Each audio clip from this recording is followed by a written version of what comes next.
மணி 8 ஆயிருச்சு. இப்பயே போய் படுத்தோம்னா தான் நாளைக்கு காலை ப்ரொடெக்டிவாக இருக்க முடியும். ப்ரொடெக்டிவாக இருந்து காட்டுறேன் லட்சியத்தை விட்டேன். கிழிச்ச இல்லை நீ நினச்சாலும் நல்லா நடக்கும் போ அப்படின்னு சொன்னேன். என்ன தூக்கம் வர மாட்டேங்குதா? லைட்டா தூக்கம் வர இருக்குது. இன்ஸ்டாகிராம் கொஞ்ச நேரம் எடுத்து ரீல்ஸ் பாரு. பார்த்துட்டு அதுக்கப்புறம் உட்காந்து படுக்க ஆரம்பிச்சுன்னா தூக்கம் நல்லா வரும்.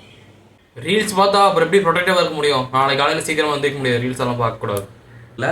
ஆமாம், நீ என்ன ஆகணும்னு சொல்லி எதிர்பார்க்குற? ஏதாச்சும் ஒன்று ஆகணும்னு நினைக்கிறவங்க தான் வந்து ப்ரொடெக்டிவாக இருக்கணும்னு ஆசைப்படணும். ட்ரீமே இல்லாமல் ஆசைப்பட்டா பைத்தியக்காரங்க சொல்லுவாங்க.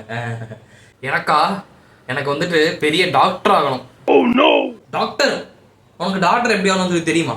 கூகுளில் சர்ச் பண்ணு, அதை பற்றி சர்ச் பண்ணி தேடிட்டே இரு. இப்போயே சர்ச் பண்ணுறேன்.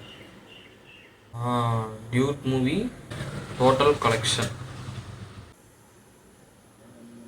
இதெல்லாம் ஒரு ரீல்ஸ் எடுத்து இன்ஸ்டாகிராமில் போட்டிருக்கானுங்க. இதெல்லாம் எப்படி பாப்புலர் ஆகும்? 2.1 million லைக்கா?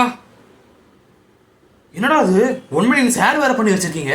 நாங்கள்லாம் எங்கள் உசுரை கொடுத்து கண்டென்ட் எடுத்து போட்டுருந்தா அது எவ்வளோ கஷ்டப்பட்டு நல்லா கண்டென்ட் கிரிஞ்சு தான் பண்ணுறோம். இருந்தாலும் கஷ்டப்பட்டு பண்ணிருக்கோம் இல்லையா? என் ஆள் என் ஃப்ரெண்டை ஃபாலோ பண்ணிட்டுருக்குறான். அதெல்லாம் லவ்லாம் பண்ண மாட்டாங்க, 2 பேரும் கல்யாணம்லாம் பண்ண மாட்டாங்க. நீ ஒன்றும் பதட்டப்படாத.